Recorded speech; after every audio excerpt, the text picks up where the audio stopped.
Selamat pagi, jemaat sekalian yang saya kasihi di dalam Tuhan. Shalom. Kita bersyukur kalau pada pagi hari ini kita boleh kembali mendapat kesempatan untuk merenungkan firman Tuhan.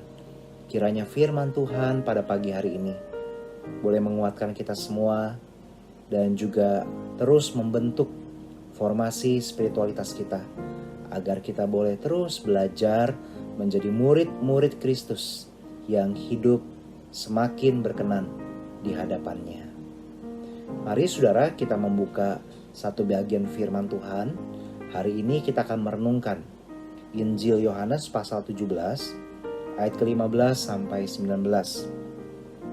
Injil Yohanes pasal 17 ayat ke-15 sampai 19. Demikian firman Tuhan tertulis. Aku tidak meminta supaya engkau mengambil mereka dari dunia, tetapi supaya engkau melindungi mereka daripada yang jahat.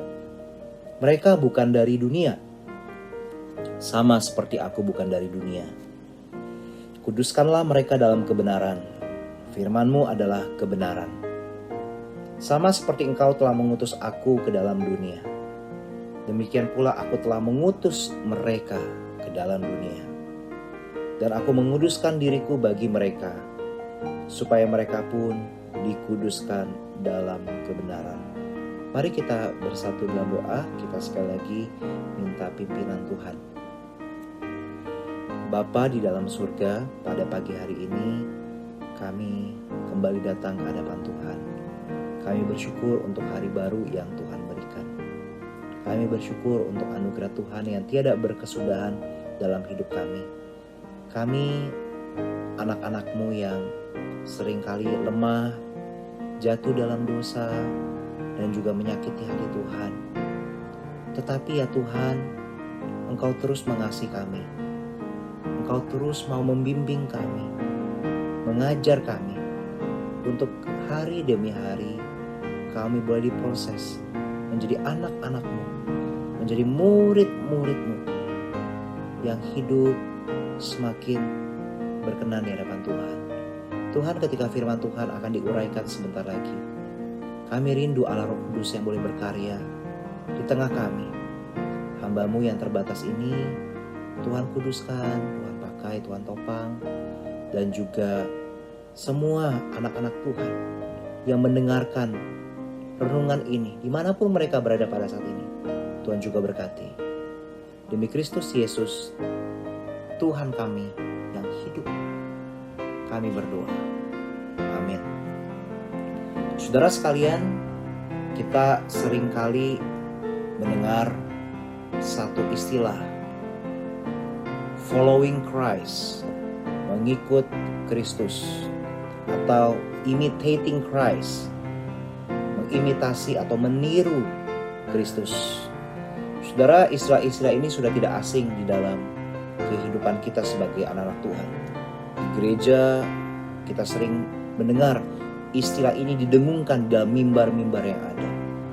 Bahkan di salah satu narasi kisah atau pasal yang terakhir daripada Injil Yohanes ini, Kristus Yesus pun pernah berkata kepada Rasul Petrus, ikutlah aku, ikutlah aku. Tetapi saudara, di dalam kehidupan kita di tengah dunia ini, seringkali kita berpikir, Tuhan, saya mau menyerah. Tuhan, saya tidak kuat lagi. Saya tidak sanggup lagi untuk mengikut Tuhan. Kalau bisa ya Tuhan, Engkau cepat-cepat mengambil aku pulang ke rumah Bapa. Saya tidak sanggup. Saya tidak mampu. Saya sudah kehabisan tenaga. Tetapi saudara, firman Tuhan yang tadi kita baca sama-sama, Kristus pernah berdoa kepada Bapa di surga untuk kita, seluruh pengikutnya, seluruh murid-muridnya. Supaya apa? Supaya kita dilindungi daripada yang jahat di tengah dunia ini.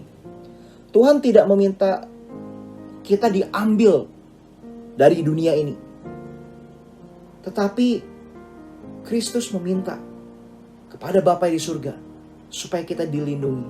Saudara, ayat 15 ini didahului oleh beberapa ayat sebelumnya. Kalau kita perhatikan di dalam ayat 11, Kristus ketika ia menjelang disalibkan dan meninggalkan para muridnya, dia menuliskan ayat demi ayat ini, yang tentunya juga berlaku bagi kita murid-murid Tuhan yang hidup pada saat ini. Aku tidak ada lagi di dalam dunia, tetapi mereka masih ada di dalam dunia. Dan aku datang kepadamu, ya Bapa yang kudus, peliharalah mereka dalam namamu. Peliharalah mereka dalam namamu. Saudara yang terkasih dalam Tuhan, Kristus pernah berdoa kepada Bapa di surga, Tuhan peliharalah murid-muridku. Karena apa? Kristus tahu, kalau kita lihat di dalam keseluruhan pasal 17 ini, bahwa dunia di mana kita hidup itu adalah suatu entitas atau suatu realitas yang bersifat antitesis atau bertentangan dengan Kristus sendiri, dengan kerajaan sorga, dengan prinsip-prinsip firman Tuhan yang diajarkan oleh Yesus Kristus ketika ia berinkarnasi menjadi manusia, ketika ia melayani di tengah bumi ini untuk menggenapi rencana penebusan Allah. Di dalam ayat 14 dikatakan dunia membenci mereka. Dan saudara, kita ada di tengah dunia, dan Tuhan tidak mengambil kita dari dunia ini. Tuhan mau kita tetap memikul salib kita di tengah dunia ini. Kita menjadi garam dan terang di tengah dunia ini. Di tengah kondisi seperti itu, banyak sekali kesulitan, banyak sekali tantangan. Saudara, mungkin Anda yang mendengar tayangan ini, Anda tidak hidup di tengah negara yang penganiayaannya begitu berat. Seperti negara-negara tertentu yang kita lihat, banyak orang Kristen itu dianiaya secara fisik, disiksa demikian rupa. Mungkin kita tidak hidup di dalam kondisi seperti itu. Tetapi saudara sekalian, kita sadar betul, kita hidup di tengah dunia, kita berelasi dengan berbagai macam orang yang bukan anak-anak Tuhan. Pola pikir mereka berbeda, worldview atau wawasan dunia mereka berbeda. Ketika kita berelasi dengan mereka, kita betul-betul mengalami banyak pergumulan. Kita bisa dibenci, kita bisa ditolak, kita bisa dihina, kita bisa ditertawakan. Bahkan kita juga berhadapan dengan kuasa si jahat yang tidak tinggal diam untuk mempengaruhi kita, ya, untuk membuat kita terlena, untuk membuat kita lupa bahwa kita dipanggil untuk mengikut Kristus, memikul salibnya di dalam kehidupan kita. Dan saudara, tetapi Kristus tidak meninggalkan kita. Ketika ia sadar dia akan terpisah dari murid-muridnya secara fisik, dia berdoa, ya Tuhan, ya Bapakku, lindungilah mereka daripada yang jahat. Di dalam ayat 15 dikatakan, mereka ini siapa? Konteks dekat saat itu adalah murid-muridnya, dan tentu juga kita pada saat ini. Kita bukan dari dunia, sama seperti aku bukan dari dunia. Saudara, ini adalah satu penghiburan bagi kita ketika Kristus mengutus kita untuk menjadi saksi-saksinya, murid-muridnya, garam dan terang bagi dunia ini. Dia pernah berdoa bagi kita. Saudara, ketika kita melayani atau kita hidup di tengah keluarga, pekerjaan, kita seringkali minta dukungan doa dari rekan-rekan saudara-saudari seiman kita. Tetapi saudaraku, di dalam firman Tuhan yang kita baca pada pagi hari ini, kita bisa melihat di dalam Injil Yohanes pasal 17 ini, Yesus Kristus pernah berdoa bagi kita murid-muridnya. Dia tahu segala macam pergumulan yang akan kita hadapi. Dia pernah berdoa, dia meminta kepada Bapa di surga untuk melindungi kita daripada yang jahat, untuk terus menopang kita di tengah dunia yang membenci kita. Saudara, ini adalah satu kekuatan, satu penghiburan. Jadi sehingga ketika kita lemah untuk menjadi saksinya, murid-muridnya, kita ingat Kristus pernah berdoa bagi kita. Dia pernah meminta kepada Bapa di surga untuk menopang kita. Saudara, dalam kondisi pada saat ini 75 tahun kemerdekaan negara kita yang tercinta, Republik Indonesia. Kita adalah warga negara Indonesia dan kita bersyukur dan kita bangga akan hal itu. Tetapi di saat yang bersamaan kita juga percaya di dalam iman kita juga adalah warga negara kerajaan surga. Sebagai warga negara kerajaan surga, kita dipanggil untuk menyaksikan kasih Tuhan, menyaksikan Injilnya di tengah dunia sudah korup ini. Dan di tengah kita menggenapi, menjalankan amanat Tuhan itu, ada Kristus yang pernah berdoa bagi kita. Dia tidak pernah meninggalkan kita. Bahkan di dalam konteks lebih luas di dalam Injil Yohanes ini, Kristus pernah berkata, aku akan memberikan kepadamu seorang penolong yang lain, yaitu Roh Kudus. Dia akan menghibur dan menguatkan kita. Itulah hal pertama yang bisa kita refleksikan di dalam perenungan pada pagi hari ini. Poin atau hal kedua yang bisa kita pelajari juga pada saat ini. Kalau kita melihat di dalam ayat 17, 18, dan 19. Ada poin tentang pengudusan yang terus disinggung oleh Rasul Yohanes. Ayat 17 dikatakan, kuduskanlah mereka dalam kebenaran. Firman-Mu adalah kebenaran. Sama seperti Engkau telah mengutus aku ke dalam dunia, demikian pula aku telah mengutus mereka ke dalam dunia. Dan aku menguduskan diriku bagi mereka, supaya mereka pun dikuduskan dalam kebenaran. Saudara, ini ada satu hal yang menarik. Pengutusan kita dikaitkan dengan pengudusan kita. Saudara, maknanya apa? Sederhana Bapak Ibu Saudara sekalian. Itu ketika kita diutus untuk menjadi saksi-saksi Kristus, diutus menjadi murid-muridnya yang melayaninya, kita harus ingat bahwa kita dipanggil untuk bekerja sama dengan Roh Kudus untuk terus dikuduskan dari hari ke hari. Saudara, kita bisa dipakai oleh Tuhan, tetapi belum tentu kita diperkenan oleh Tuhan. Kita bisa well perform, penampilan kita bagus di dalam melayani, tetapi belum tentu hati kita sungguh-sungguh mau terus diubahkan dan diproses oleh Tuhan. Bagi kita yang diutus, kita juga harus sadar betul. Kita harus mau takluk, taat sepenuhnya, belajar hidup di dalam kekudusan. Itu yang Tuhan inginkan. Kuduskanlah mereka dalam kebenaran. Firman-Mu adalah kebenaran. Saudara, firman Tuhan pada saat ini sudah lengkap diberikan bagi kita. Adakah firman itu kita renungkan setiap hari? Kita betul-betul berkaca dengan firman Tuhan itu. Bukan cuma sekedar pengetahuan kognitif Bapak Ibu sekalian, tetapi melalui firman Tuhan itu mengubahkan pikiran kita, perasaan kita, kehendak kita, dan kecondongan hati kita. Tapi saudara, betapa ironis ketika banyak anak Tuhan tidak tertarik kepada firman Tuhan. Baca Alkitab pun malas, merenungkan firman Tuhan pun malas. Mereka lebih asik dengan apa yang dilihat di Instagram, di Facebook, di berbagai sosial media yang ada. Mereka lupa ada firman Tuhan yang kekal yang tidak pernah berubah itu. Saudara, ketika kita sadar betul bahwa firman-Mu adalah kebenaran dan itulah yang menguduskan kita, mari saudara sekalian, kita semua sama-sama belajar untuk tetap cinta kepada firman Tuhan, tetap menggali firman Tuhan, terus melihat keindahan Taurat Tuhan itu, merenungkan firman itu siang dan malam. Jadi saudara, ketika kita melayani Tuhan, kita pun sedang belajar hidup dalam kekudusan.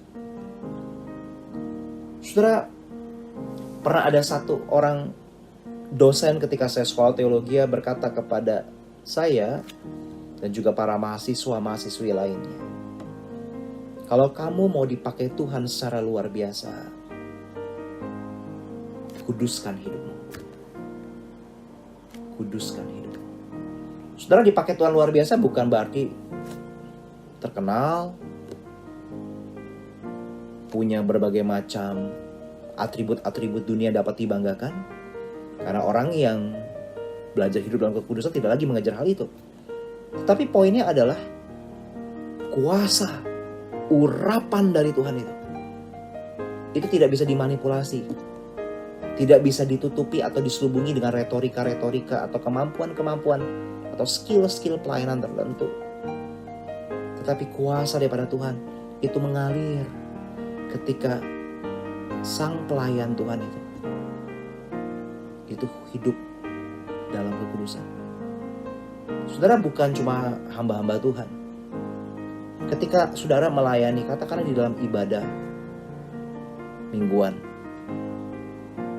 Anda melayani sebagai pemusik, liturgis, singer, atau mungkin melayani dalam pelayanan sosial, bagi sembako, menolong orang-orang yang kesusahan,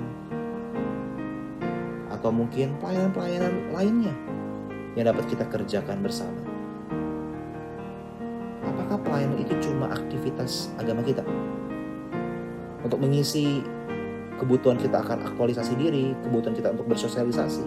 Tapi apakah itu lahir dari satu kecintaan akan Tuhan dan terekspresi di dalam hidup yang kudus yang kita lakukan? Mari saudara, kita lakukan pelayanan kita dengan satu kesadaran Tuhan, saya mau hidup dalam kekudusan. Sehingga betul-betul namamu yang dipermuliakan. Sehingga ada kuasa yang sungguh-sungguh mengalir daripada hidupku. Dan itu terpancar melalui pelayananku. Saudara, di dalam pengudusan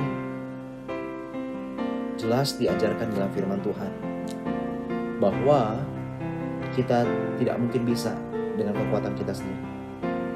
Tetapi kita bekerja sama, sinergi dengan kuasa daripada Allah Roh Kudus. Dan saudara, di dalam pengudusan itu seringkali kitanya lemah. Kita seperti melepas tangan kita, genggaman kita kepada tangan Allah. Tetapi sebagai satu analogi, sebenarnya ketika kita melepas genggaman kita dari tangan Allah tidak pernah melepas tangan kita. Dia terus menggenggam kita. Dan itulah yang firman Tuhan ajarkan. Di dalam Yohanes pasal 10 ayat ke-28. Masih di dalam Injil yang sama dengan penulis yang sama. Dikatakan bahwa, dan aku memberikan hidup yang kekal kepada mereka. Dan mereka pasti tidak akan binasa sampai selama-lamanya. Dan seorang pun tidak akan merebut mereka dari tanganku. Kemudian saya lanjutkan di dalam ayat 29, juga ayat 30. Bapakku yang memberikan mereka kepadaku lebih besar daripada siapapun. Dan seorang pun tidak dapat merebut mereka dari tangan Bapa. Aku dan Bapa adalah satu. Saudara, jadi kita bisa melihat di sini bahwa kerangkanya adalah dari anugerah kepada anugerah. Kita dipanggil untuk bisa melayani, itu anugerah. Bahkan ketika kita dikuduskan pun, itu anugerah. Ketika kita jatuh bangun di dalam proses pengudusan itu, tetap ada anugerah Tuhan menopang sampai kita disempurnakan. Tetapi saudara, maukah kita merespon anugerah itu dengan hati yang gentar di hadapan Tuhan? Jangan pernah menganggap remeh atau receh anugerah Tuhan. Dietrich Bonhoeffer pernah berkata, "The grace of God is free, but the grace of God is not cheap." Anugerah Tuhan itu gratis, tetapi anugerah Tuhan tidak murahan. Maukah Anda merespon anugerah Tuhan dengan hidupmu berjalan di dalam proses pengudusan itu? Mari kita melihat ke dalam diri kita. Jangan kita mikirkan orang lain, si A atau si B, tetapi diri kita di hadapan Tuhan. Biarlah Allah Roh Kudus terus mengoreksi kehidupan kita. Tuhan Yesus memberkati kita semua. Selamat beraktivitas dan selamat terus menikmati anugerah Tuhan itu.